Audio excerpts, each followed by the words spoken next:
This is a bag with two looks in one, which makes it perfect if you're travelling or if you're short on space, because when you turn it inside out, you get a completely different look. So let's just push this inside out,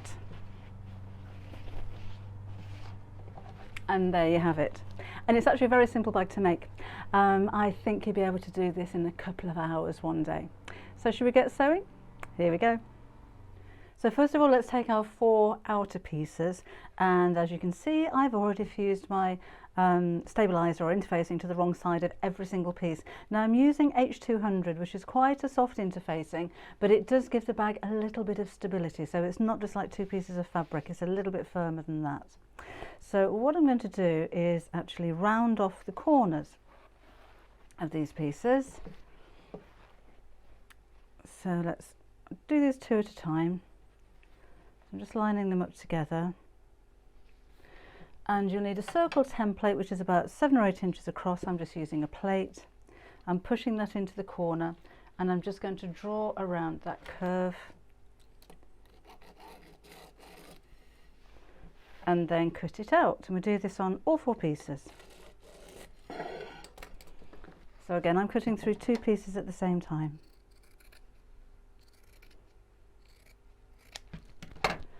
And the same on this corner.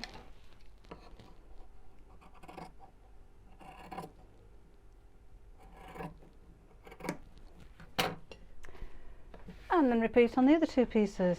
Whoops, here we go. I do this on the wrong side because we ought to see it a little bit better than on pattern fabric. So again, I'm lining those 2 pieces up together. And take your plate and draw around the curve. It doesn't matter what you draw with, because this is going to be within the seam allowance anyway, so you're not going to see any ink on your fabric. There we go. Don't you love that sound?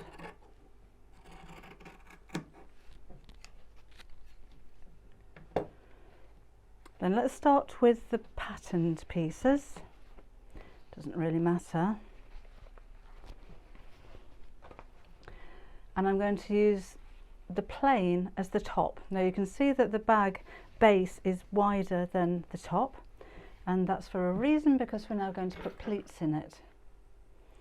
So the easiest way to do this, I think, is to match up the 2 edges. We'll match up the centre, sorry. So I'm just going to put a little snip just within the seam allowance there, so I know where the centre is, and the same on this part.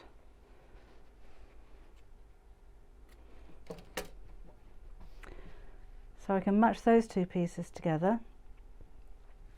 Then I'm going to make 2 pleats. Now you can measure these to be really accurate if you like, or you can do it by eye.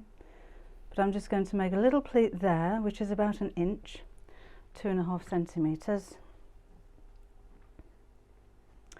And then do the same on this side, so just pinch it and fold it over. And if you want to, you could line these 2 pieces up together just to make sure that the pleat is in exactly the same place. So that's probably a little bit easier than actually measuring, because it doesn't matter whereabouts these pleats are. They could be further in, they could be further out. I need to go a little bit shorter still to make this the same length as the top. So let's put another little pleat here. So I'm still lining up the centre, and 1 more small pleat will make this the same size. Let's pop a pin in here. And the same on this side, and you'll notice my pleats are going in opposite directions. So pull that in until it's the same.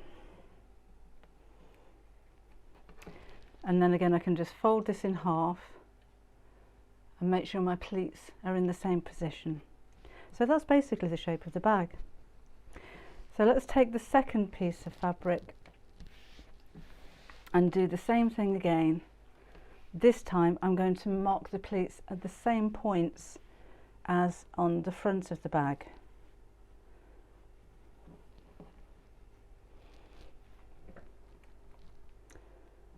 So 1 here, little one here. Just make sure they line up. You won't see both sides of the bag at the same time, so don't worry if they're not absolutely perfect. Bonus if they are. And then on this side we have a pleat here, a little bit wider.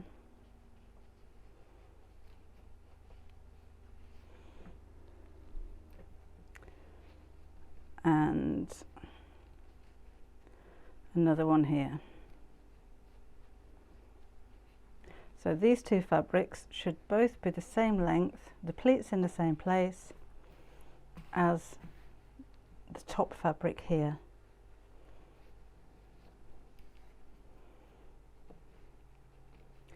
Now, just to make this a little bit neater and help to hold those pleats in place, I'm just going to sew a couple of inches down the top of each one of the pleats. So again, I'm just gauging it by eye. If you wanted to measure 2 inches or 5 centimeters down, then of course you can do.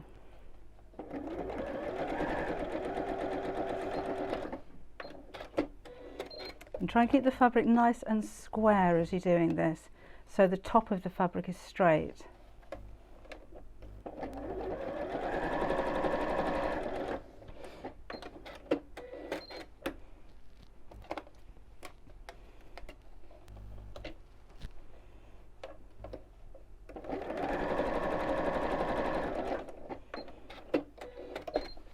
One more to go.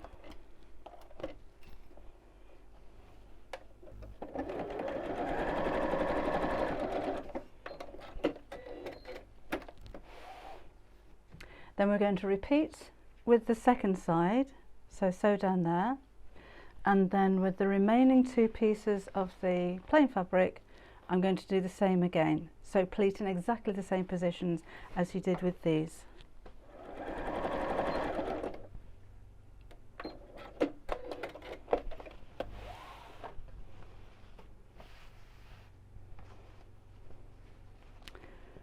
So those are all my pieces pleated across the top. So the next thing to do is to sew these to the top of the bag. So I've chosen to use the contrasting fabric for each piece. So let's line this up. I've still got the mark in the centre there, and sew them together. And I'm just using a 1/4 inch seam allowance. It's not really important. If your seam allowance is a little bit wider, then you'll just end up with a bag that is a tiny bit smaller than mine.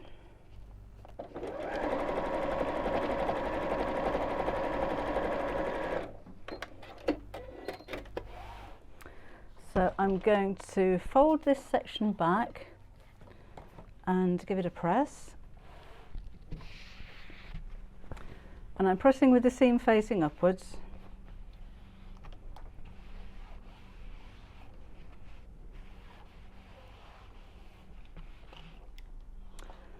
And then I'm just going to top stitch across the seam here. That'll give it a nice neat finish.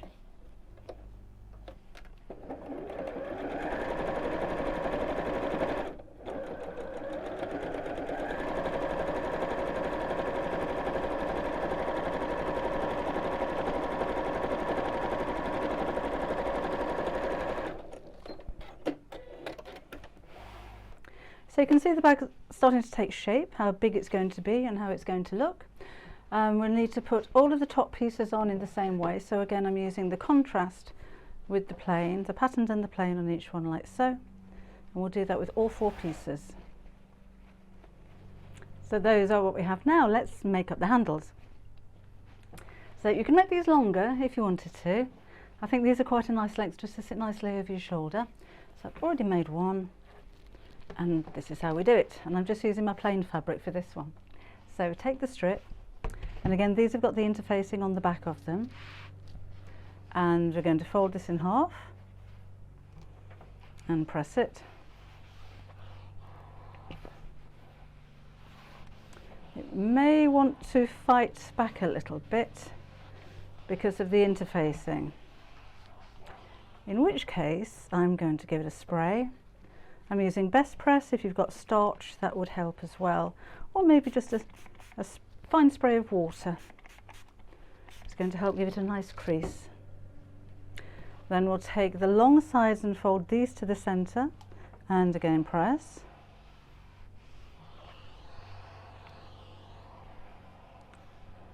Then we'll do the same with the other side. So from my 4-inch strip of fabric, my finished size is going to be 1 inch. I'm folding this into 4. And because you've got the 4 layers there together, it also makes the handles quite sturdy. So again, just keep folding to the centre. All the way down.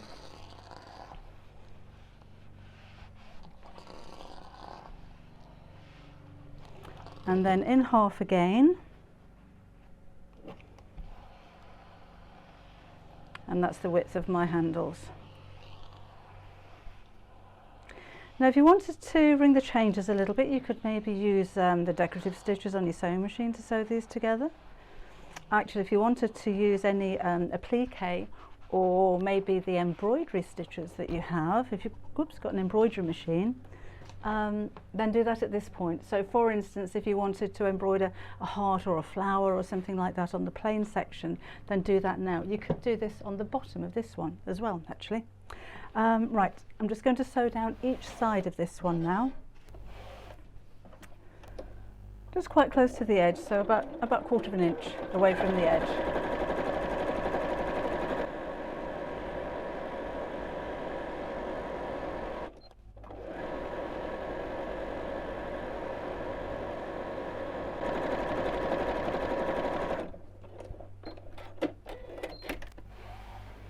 And then these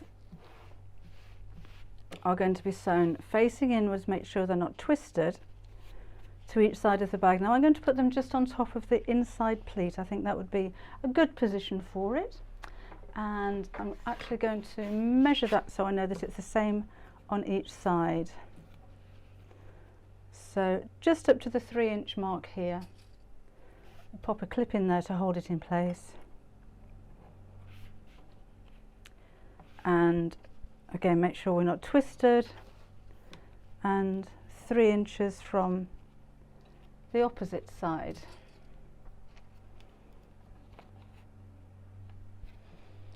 Let's do the same with the second piece, and I can use the first as my measuring guide now. So where's my strap gone? Here we go. So just in the same position, pop a clip in there. And again, make sure it's not twisted, and a second clip in the same position here. And then we're just going to sew just across the tops to hold those in place. So within the seam allowance, quite close to the edge.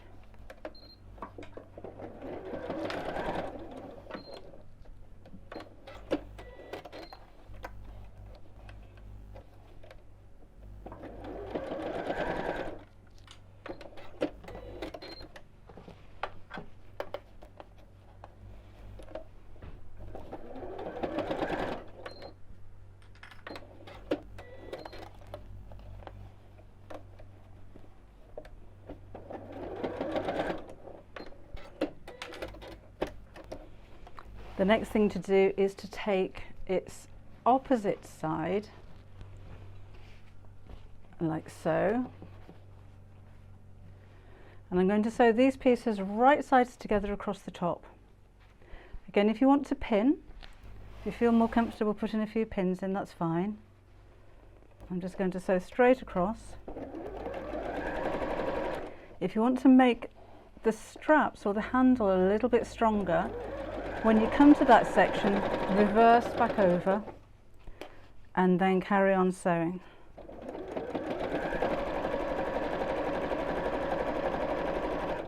Just make sure that the handle is actually square to the edge of the fabric.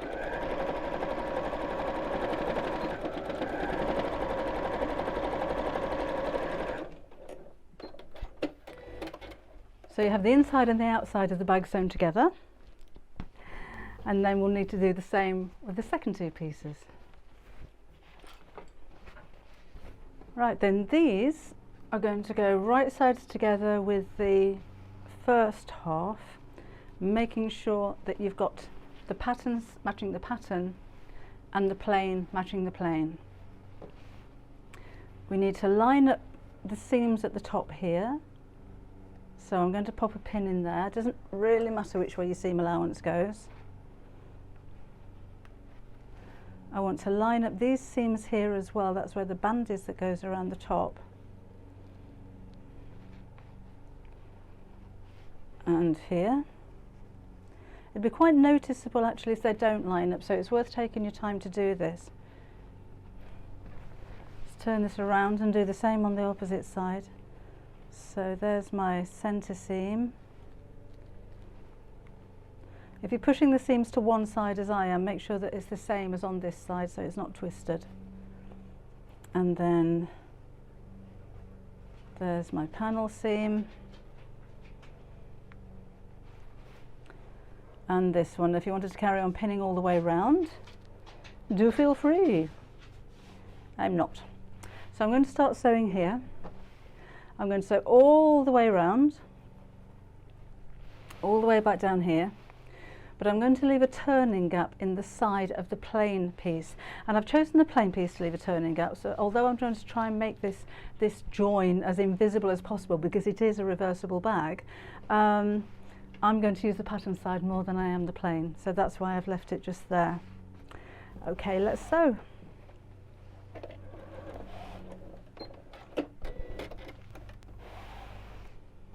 Now I'm just going to snip around the curved seams.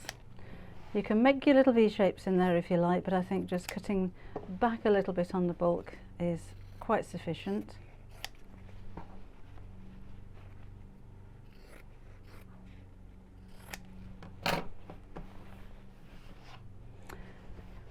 And then we can turn this the right side out, and I've left quite a small hole.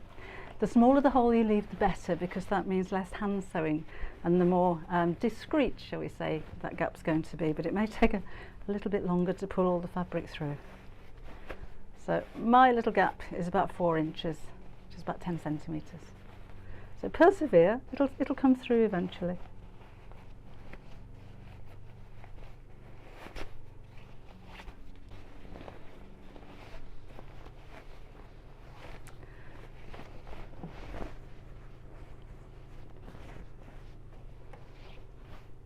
And then we'll hand sew the opening closed.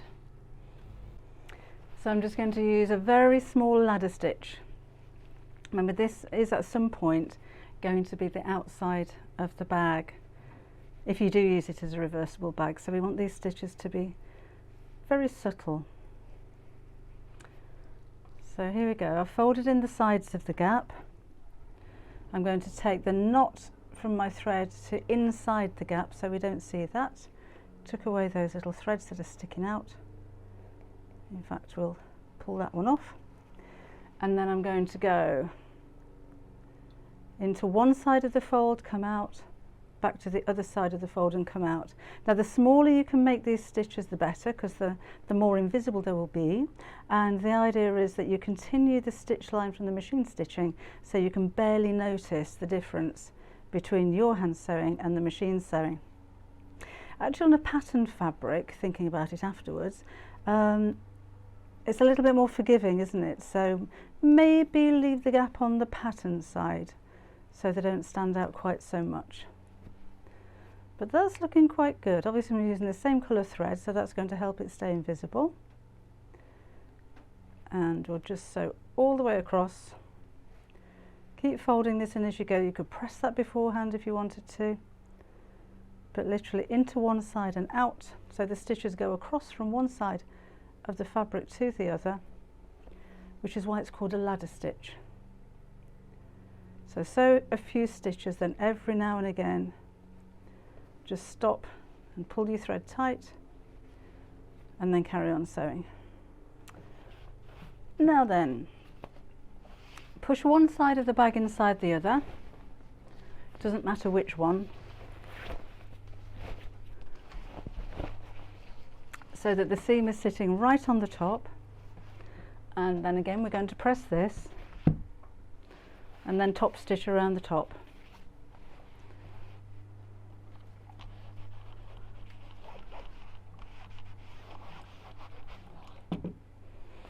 So, oops, press with the seam right on the edge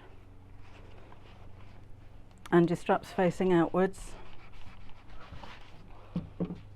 And again, if you want to use a little bit of spray starch or best press on that, that can help keep the seam nice and smart and crisp.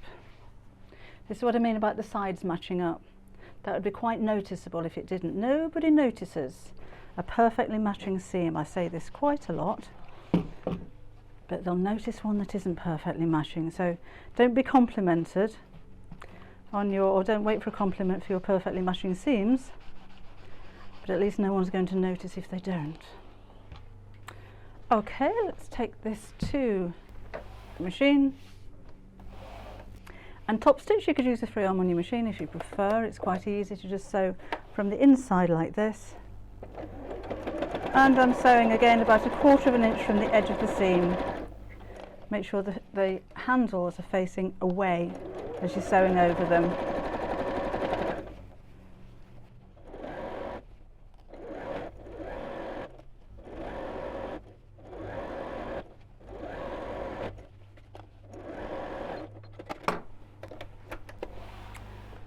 And that's my bag finished. So as you can see, it's quite a big, quite a roomy kind of bag, and it is completely reversible. So if I turn this the other side out, you'll see how it looks the other way around. That might need a little bit of a press when you've turned it. So that's the contrasting look. Now just to mention, it doesn't have a fastener, because if I used a magnetic snap or Velcro or something like that, it would be on the outside when I turned it the other side out. But if you're not going to have this as a reversible bag, then you could put a popper or a flap or something like that if you wanted that to be a little bit more secure. So there you go. I hope you enjoyed the tutorial. I hope you enjoy using your bag, and I'll see you again very soon.